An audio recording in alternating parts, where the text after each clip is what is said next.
Justin Trudeau, to save his own skin, is proroguing Parliament when Donald Trump is actually taking office on January the 20th, who has threatened 25% tariffs, which would bring the Canadian economy to its knees should he do it. So he would rather leave the government of Canada without a leader and without a functioning government while Trump walks in and is like, the lights are on and there's nobody home. Even after everything we've been through with the Liberals, they cannot help themselves but dip their hand in the cash register. They can't do anything for Canadians. They have to do it for themselves. Well, and you'll remember a couple of weeks ago when they had the fall economic statement, and of course that was right around the time that Chrystia Freeland resigned and quit. Well, she was getting fired or whatever. But within there was a promise of $1.3 billion for the border bill. And this was to strengthen the border in order to sort of pacify some of Trump's concerns. You know, we've long known that a lot of illegal weapons or illicit weapons come across the border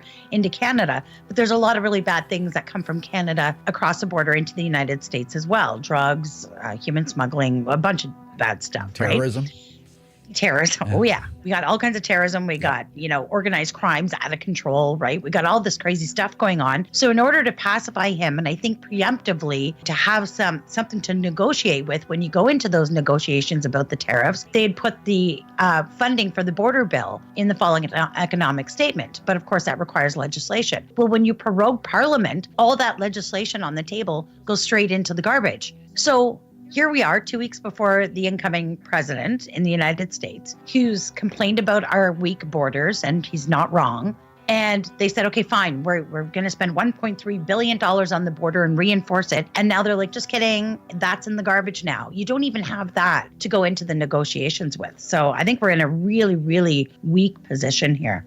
Yeah, it's absolutely terrible. Even if you look at it from best case scenario, maybe there's an election in 4 months. The election will be a month and a half, 5.5 months. Maybe there'll be a new government. They're going to need a month or two to get organized. Then on top of that, they're going to have to create legislation to assign more money to the border again, or to reorganize it, or whatever the Conservatives decide they're going to do. And then that's going to take a year. So yeah, the Americans are sitting there going like, now it's going to be a year and a half until you do something about your border. You know what? We'll slap you with those tariffs and we'll see if that motivates you a little bit. See if that puts a little spring in your step. And for what? For Trudeau just to cling on a little bit longer? Yeah, and so he can fly around the jet. He's a year late doing this. He should have done this a year ago. Yeah. I don't know. I mean, we could look backwards all we want, but we're stuck with this. The problem with it goes far deeper than the average person is realizing. It's not just an inconvenience. This could put us at a severe disadvantage when you're at a negotiating table with somebody like him, right? The big question is, does the prorogation stop the government from filing orders in council? No.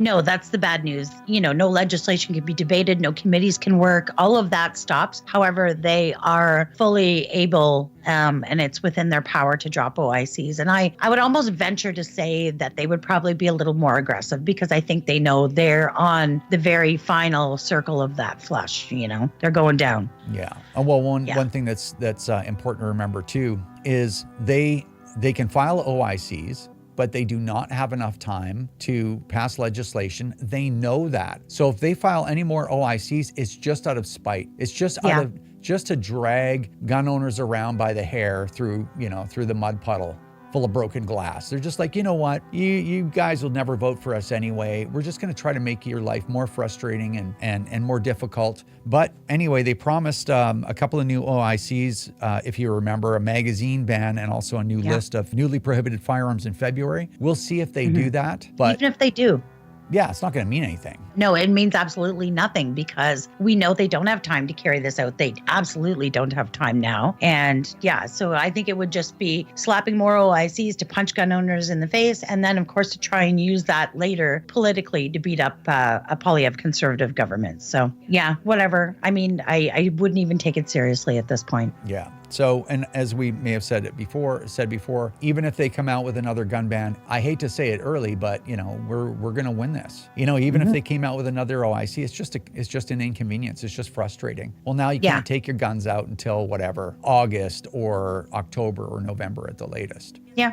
They're out of time. Plus they just lost 2.5 months for this prorogation. Plus they lost time because the leadership race is probably going to take 4 months. We ran the clock out on them. So that's the good news, I guess. Yeah, well, and all of that, typically when, it doesn't really matter who they install as their new leader, they're going to lose the election either way. And typically when a leader steps in and then loses the election, they're kicked out anyways for another leader. So I don't know who would want the job of being the temporary sacrificial lamb getting thrown under the bus, but I guess we're going to find out. Man, that's it. Thanks for hanging in there. Really appreciate it. It's going to be an exciting year, no matter what. So thanks so much, everyone. Share the podcast. Thanks for watching, and we'll see you in the next one.